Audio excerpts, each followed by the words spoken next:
যারা মানুষের তৈরি করা আইন এই জমিনে কায়েম করতে চায়, তারা দাস বানাতে চায় মানুষের তৈরি করা আইনে। আর যারা এদেশে আল্লাহর তৈরি করা আইন কায়েম করতে চায়, তারা আমাদেরকে আল্লাহর দাস, আল্লাহর গোলাম বানাতে চায়। এই কর্মসূচি যেই দলের প্রথম আছে, এই দল সফল হবে। এ কথা কার? আরো জোরে বলেন। 2 নম্বরে তাদের টার্গেট থাকবে তারা এতিম, মিসকিন, অসহায়, নিঃস্ব মানুষ পেলে তাদের কাছে এগিয়ে যাবে।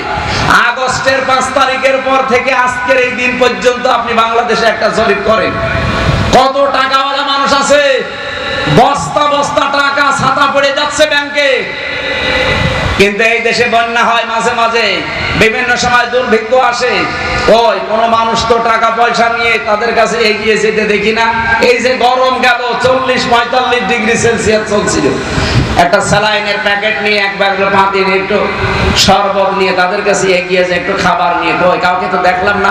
একটা মানুষদেরকে আমরা পেয়েছিলাম, যারা কোরআন থেকে কর্মসূচি নিয়েছে, তারা এই কাজগুলো করবে। এই কথা বললেন না কেন? বললেন হুজুর কথা বললেন শুধু ওই দিকে যায়, আমাদের দিকে আসে না। তাই আপনাদেরকে যাবে কি করে? আপনার কর্মসূচি কি কোরআন থেকে নেওয়া? যাদের কর্মসূচি গুলো কোরআন থেকে নেওয়া, কথা গেলে তো তাদের দিকে যাবে। আর আমি কি কোরআন শরীফ বানাবো? সত্যকে সত্য জানার পরও যারা মানতে চান না, কিয়ামতের দিন ইব্রাহিম খলিল মুজাক্কি, ইব্রাহিম নবী, সিদ্দিক ছিলেন, আবু বকর সিদ্দিক, তাদের কাতারে আপনি উঠতে পারবেন না। এই ছোট বিষয়টা আপনি মানতে পারেন না, অথচ আবু বকর সিদ্দিক হয়েছিলেন কত বড় বিষয় মেনে নিয়ে। মেরাজের ঘটনা, যেটা আল্লাহ পর্যন্ত বলতে গিয়ে আশ্চর্য হয়ে গেছে, যে সুবহানাল্লাযী আসরা বিআবদিহি লাইলাম মিনাল মাসজিদিল হারাম। আল্লাহ বলেন আমি নিজে আশ্চর্য হয়ে গেছি কথা বলতে গিয়ে। কারণ সুবহানাল্লাহ বলা হয় আশ্চর্য জিনিস দেখলে। আল্লাহ নিজে আশ্চর্য বোধ করছেন এই মেরাজের ঘটনা বলতে গিয়ে। এত আশ্চর্য যে 27 বছর কেটে গেছে, 27টা বছর কেটে গেছে, এই দুনিয়ার মানুষ টের পায়নি। নবীজি বলেন আমি যখন এই যে মাথার সাথে শিকল লেগেছিল, ঘরের যে শিকল, এসে দেখি 27 বছর পরে শিকল এখনো দুলতেছে। ওযু করে গিয়েছিলাম, ওযুর পানি গড়িয়ে যাচ্ছে, যে বিছানা থেকে উঠেছি দেখি বিছানা এখনো পর্যন্ত গরম আছে। কেটে গেছে কয় বছর? বলেন বলেন। নবীজি আবু বকরের কাছে এসে, আবু জেহেলের কাছে এসে যখন বলেছেন, আবু জেহেল তো হেসে উড়িয়ে দিয়েছে যে মুহাম্মদ এতদিন চাইছিল, এখন পাগল হয়ে গেছে। কিন্তু হযরতে আবু বকর কথা শোনার পরে বললেন, হে নবী, আমি এক বিন্দু পরিমাণ অবিশ্বাস করি না, সন্দেহ করি না, অবশ্যই আপনার মেরাজ সঠিক হয়েছে, হক হয়েছে। নবীজি বললেন, আবু বকর আল্লাহ পর্যন্ত আশ্চর্য হয়ে গেল, আর তুমি একটু প্রশ্ন করলে না যে 27 বছর কেটে গেল কি করে? হযরত আবু বকর বলেছিলেন, হে রাসূল, সারা জীবন নদীর পানি এইদিকে চলছে, আপনি হঠাৎ করে যদি বলেন না আবু বকর পানি দেখলাম এই দিকে যাচ্ছে, আমি 1 সেকেন্ডও অবিশ্বাস করি না, সঙ্গে সঙ্গে আমি বিশ্বাস করব। কারণ আপনার সাথে 20 বছরের সম্পর্ক আমার, আর কোনদিন আপনার মুখে আমি মিথ্যা কথা শুনিনি। নবীজি বললেন, আবু বকর এত বড় কঠিন সত্য তুমি বিশ্বাস করে নিলে বিনা প্রশ্নে, আজকে তোমার আমি খালি হাতে ফেরত দেব না। তোমার নামের শেষে আজকে একটা লকব লাগিয়ে দিলাম, তুমি শুধু আবু বকর না, আজকে থেকে কিয়ামত পর্যন্ত তুমি আবু বকর সিদ্দিক। সত্যকে সত্য জানার পর যারা বিনা চিন্তায়, বিনা প্রশ্নে পেছনের দিকে টান ছিল, সব বাদ দিয়ে যারা মেনে নিতে পারে, এই মানুষগুলোই কিয়ামতের দিন এই সিদ্দিকদের কাতারে থাকবে। আপনি নিজের কাছে এবার প্রশ্ন করে বলেন, আপনি সিদ্দিকের কাতারে থাকতে পারবেন কিনা? সত্যকে সত্য জানার পরও আমরা আজ মানতে পারি না, খালি পেছনের টান, পেছনের টান। সব ভুলে যান। এখনই যদি আপনার চোখ বন্ধ হয়ে যায়, পেছনের যত টান থাক, কোন টানে কাজ হবে? বলেন। আমার নিজের নাম আমির হামজা, আমার বাবার নাম রিয়াজউদ্দিন, তার বাবার নাম হচ্ছে জাহান আলী, তার বাবার নাম ইমান আলী, এর বাবার নাম বাহাদুর, এর বাবার নাম সাবের। এরপর আমার মনে নেই, আমি আর জানি না। আমার মনে হয় তাও তো 5-6 পুরুষ আমি বললাম, এমরও মনে হয় 2-3টার পরে বলতেও পারবে না। আমি এগুলো লিখে লিখে লিখেছিলাম, এখন আমার যত পরিস্থিতি হোক এই দেশে, এখন এই যদি আমি মারা যাই, আমার যতটুকু বাস্তবতায় জ্ঞান আমি দেখতে পাচ্ছি, আমি মারা গেলে আজকে রাতে যদি কেউ আমার ম্যাডামকে খবর দেয় যে হামজা মরে গেছে, আমরা নিয়ে আসতেছি, আপনি যে চকির উপরে খাটের উপরে থাকে, ওই খাটের নিচে ওনারে মাটি দেওয়া হবে। আমার ম্যাডাম আমার যতই ভালোবাসুক, বলেন তো খাটের নিচে মাটি দিতে দেবে?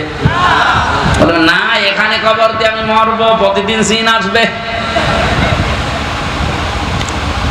এত কষ্ট করে বাড়িটা বানিয়েছিলাম, মাত্র 100 বছর পরে যদি আমি এই কুষ্টিয়ার ওই 2 তলা বাড়িতে এখন আমি আসি, 100 বছর পরে ওখানে যারা থাকবে তাদেরকে আমি চিনি না, ওরাও আমাকে চিনবে না। 100 বছর পরে আসলে ওরা আমাকে বাড়িতে ঢুকতেও দেবে না, যতই আমি নাম বলি। এই কথা বলেন কেন? আমি যে সাবেরের নাম বললাম, ওটা আমার 6 পুরুষ আগে, ওনার পরে ভাদু, ওনার পরে ইমান, এর পরে নমাজ, জাহান আলী, রিয়াজ, তারপরে আমি। ওনার আমি জীবনে কোনোদিন দেখেছি, সর্বোচ্চ আমি জাহান আলী পর্যন্ত দেখেছি। এর ওনার দাঁত মুখ খুলে ফেলবো না, সব ভণ্ডামি করার জায়গা পান। কিসের সাবের আপনি? বলে না, এটা তোমার কাছে তালিকা আছে। তালিকা থাক, কিন্তু আপনার আমি সাবের মানি না।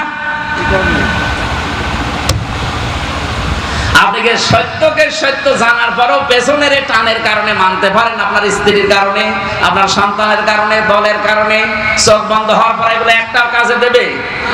বলেন। আপনাকে আমি সিদ্দিক হওয়ার আহ্বান জানাচ্ছি। আসেন আমরা সিদ্দিক হয়ে যাই, সত্যকে সত্য জানার পর পেছনে যত টান থাকে থাক, সব আজকে থেকে শেষ। আমি ইব্রাহিম নবীর মতো সব ছাড়তে রাজি আছি। এই কথা বলেন না কেন? আমার আলোচনার মূল পয়েন্টই এটা ছিল। আশা করছি আপনি আজকে থেকে সিদ্দিক হওয়ার জন্য উঠে পড়ে লাগবেন। 2 নম্বরে উনি ছিলেন নাবিয়্যিন সিদ্দিক বা নাবিয়্যা। নাবী মানে কি? নবী শব্দের শাব্দিক অর্থ, এটা নাবা থেকে এসেছে, এর বাংলা অর্থ হচ্ছে সংবাদ। বাংলা কি? ইংরেজিতে বলেন নিউজ। নিউজ লিখতে দেখবেন 4টা অক্ষর লাগে, NEWS। আপনি এন দিয়ে যদি নর্থ ধরেন, এ দিয়ে যদি ইস্ট ধরেন, ডাব্লু দিয়ে যদি ওয়েস্ট ধরেন, এস দিয়ে যদি সাউথ ধরেন, দেখবেন তামাম দুনিয়ার আর কোনো জায়গা বাকি আছে? আল্লাহ বোঝাতে চায় আমার নবী ইব্রাহিম এমন খবর নিয়ে দুনিয়ায় গিয়েছিল, এই নর্থ সাউথ ইস্ট ওয়েস্ট সব খবর আমি আল্লাহ তাকে দিয়ে পাঠিয়েছিলাম। এই 3-4 আয়াত আগে এই তথ্যটা আছে। সূরা আনআম, ফাকাযালিকা নুরি ইব্রাহিম মালাকুতাস সামাওয়াতি ওয়াল আরদ ওয়া লিয়াকুনা মিনাল মুকিনিন। বলেন আল্লাহু আকবার। এত সুন্দর করে আমার আল্লাহ সাজিয়ে দিয়েছেন। রব্বুল আলামিন বলেন, আমি তাকে আসমান জমিনের রাজত্ব চালানোর ক্যাপাসিটি কি এটা আমি দেখিয়েছিলাম তাকে। সে এমন দৃঢ় বিশ্বাসী হয়েছিল, বাবাকে একবার ডাক দিয়ে বলেছে, ইয়া আবাতি ইয়া আবাতি লিমা তা'বুদু মা লা ইয়াসমা'ু ওয়া লা ইউবসিরু ওয়া লা ইউগনি আনকা শাইআ। আমি সব কথা না বলে মূল কথাটা বলছি। বাবাকে দাওয়াত দিলেন, বললেন আমার কাছে এমন একটা জ্ঞান এসেছে যা আপনার কাছে আসে নাই। আমি দেখতে পাচ্ছি আপনাদেরকে শয়তান বশীভূত করে ফেলেছে, সুতরাং আমার কাছে প্রাপ্ত জ্ঞান আপনারা মেনে চলেন, সঠিক পথ পেয়ে যাবেন। এগুলো বলতে বলতে বলতে যখন শেষ পর্যন্ত এসেছেন, বাবা এবার জবাব দিচ্ছে। দেখেন বাবা জবাব দিয়েছেন, ক্বালা রাগিবুন আনতা আন আলিহাতি ইয়া ইব্রাহিম লাইল্লাম তানতাহি লা আরজুমান্নাকা ওয়াহজুরনি মালিয়া। হে ইব্রাহিম, তুমি কি আমাদের বানানো এই সমস্ত দেব-দেবীগুলোকে অস্বীকার করতে চাও? যদি এই পথ থেকে ফিরে না আসো, আমি তোমাকে মেরে ফেলবো, অথবা তুমি আমার থেকে দূর হয়ে যাও, আমার সামনে